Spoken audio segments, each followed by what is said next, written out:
don't suppose they told you anything in Denver about the tragedy we had up here during the winter of 1970? I hired a man named Charles Grady as the winter caretaker. From what I've been told, he seemed like a completely normal individual. But at some point during the winter, he must have suffered some kind of a complete mental breakdown. He ran amok and killed his family with an axe. Well, you can rest assured, Mr. Ullman, that's not going to happen with me. That's right. All right, 13 Reviews of Fright is finally here now, real quick.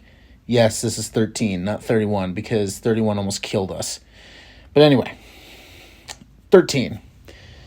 So, we're going to start out with The Shining. I did Dr. Sleep. You can check that one out. But I've not done The Shining, because I was going, how am I going to do this? And I thought, just do it here. So, finally doing it, so here we go. So, my history of the film is, I was aware of this film, as I was growing up. I really didn't know what it was, and I don't think I saw it in its entirety until I was probably, I hit, freshman year of high school, and maybe even, my last year of middle school. So it really wasn't until luckily I saw this, and then I saw Ready Player One, right after. So I was like, okay, so now this is all fresh in my mind. I get it.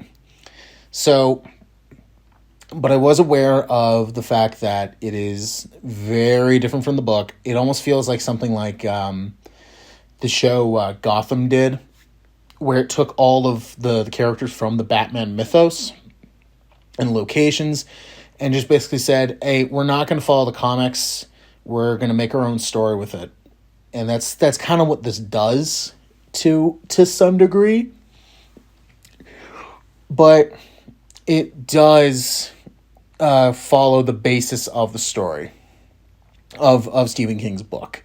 So we have that. But it is very different. Every little thing is different, or at least slightly trimmed, slightly skewed. So, yeah. And, Kubrick, I'll say this about the guy. I really wish that, he was a better person in some regards, because he was very controlling. He was also a bit of a jerk. And, yeah, not a nice guy. But he did make some great films. He really did. So, anyway, back to this. I think movie-wise, this movie is near perfect. And I will get to why I say near. Adaptation-wise, it is incredibly poor. It's incredibly poor. It's like I said, every little thing is different. Everything is different. And especially, I read that Stephen King actually made a screenplay for this, and then Kubrick said, hey, thanks, and just threw it right in the trash. Because he's like, nah, I don't want it. So then they went off and did the Shining miniseries, which I've heard is more accurate, but I haven't seen it, so I can't really say anything about it. I've heard different things about it. Some people said it's really good. Some people say it's not very good, but I haven't seen it, so I can't compliment on it. But anyway, back to this. This is a near perfect film. The performances, they feel very grounded, very realistic. And I would be completely honest, if I got a job working at a hotel and basically being its caretaker for an entire season, and no one was there, and I'm just completely isolated there, I would be freaking out. I would be losing my mind. Hopefully not in this way, but I would be freaking out, because I'm like, I have no outlet.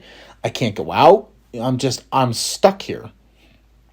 And that's what I love about bottle films, is that you just put a bunch of characters in one location, and then you just much like you have those antiques where it's the like pirate ship or just ship inside of those bottles.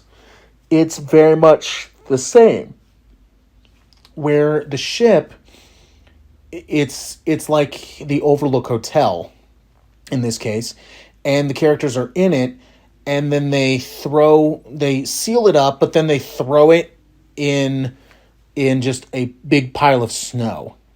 So now the possibility of never being found is more likely.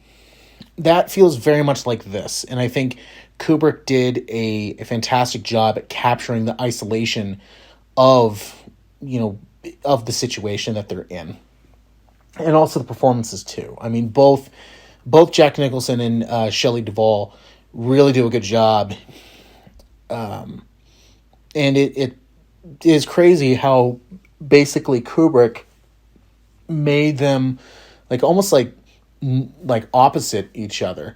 I mean, even Nicholson was trying to be friendly, be funny, but then Kubrick just basically pushed aside and just said, "Yeah, Duvall, you're terrible," and just kept belittling, very much like what Hitchcock did. And that's not cool. Cinematography wise, it's just amazing. There's some shots in here that I'm just like, how do they film that? The score, it's very simple, it's very plotting, but it works. It feels very much like carpet in some cases. You don't really notice it's there, because the acting and the performances and the way that the scenes are taking place, that is center stage. And then the music is just underneath everything, so you kind of forget it after a while, and you're like, oh, the music actually plays a little part into this. But I'm more freaking out because he's literally losing his mind, and like, what is going on? So I love the score. The score is absolutely great. I love spookiness as well, and especially when we keep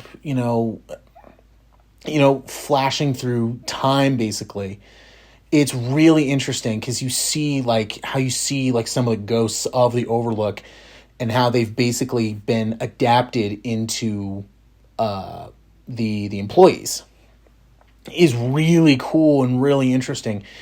And the film is just also filled with just these moments that it's just like, what am I watching? Like a WTF moment. Like, you're just going like, what if you were just walking down the hall and then all of a sudden you see an elevator and then just blood just came out of the elevator? You'd be like, what is going on? Usually that gets off on the third floor. But, the moment that just gets me every time, and it's not really explained, it's more visually explained, is, what if you just walk up some stairs and then you look in one of the rooms and you just see, I won't say what they're doing, but what if they're just, what if they're in a room, it's two people in a room, one of them's in a nice tuxedo and the other one is in a bear costume. What's going on in there? So you're really just kind of like, what is going on? Because they don't tell you anything, they just show it. And then you're like, oh, that's right. The Overlook had a bunch of parties, like a lot of costume parties. Okay, that makes sense. So I think, the level of detail, it's all like the show don't tell. And this movie does a fantastic job at doing that. Now, let me get to why I think it's near perfect. There's a certain character, I'm not going to say who it is, but if you've seen the film, you know exactly who I'm talking about. Just for maybe the 5 people that haven't seen this film, I won't spoil everything. But there's a character in the film that should have had a bigger part, and I know has a bigger part in the book, but the way that they treat them here is kind of like, okay, you're here, you're throwing a bunch of information, okay, that's cool, and then you're gone for the rest of the film, and then the third act happens, and you're slowly like, getting, coming back into the picture, and then you just get offed. So it feels kind of like, that feels kind of like anticlimactic, where it's kind of like you had all this information building up, and then you just basically axe that. And it was like, I understand that this is Kubrick's version of The Shining, and I know in King's book, this character has a way bigger role, way bigger. And I think it would have liked to see like this character get a little bit more. You can still off them, but to me, I think it would have been a little better if you had them like maybe do a little bit more like succeeding and then potentially off them, because it's like, okay, they had a moment there. They thought they were going to get away, but in actuality, they don't. Instead of this case where it's just like, okay, they're going to walk through and then just get offed. And it's like, okay, all right, whatever. But anyway, despite that, it's a very mild criticism of mine. Kubrick managed to make a really poor adaptation, but a great horror film. And it's not just a great horror film, but it's a great film, period. Like, honestly, it's one of the best films ever made. So, like I said, near perfect with some small criticisms, but it is still one of the best horror films ever made. So, yes, The Shining absolutely gets an amazing. It 100% does, despite my criticisms. It is still a fantastic horror film, and if you haven't seen it, do yourself a favor and just watch it. I'm not gonna hurt you. I'm just gonna bash your brains.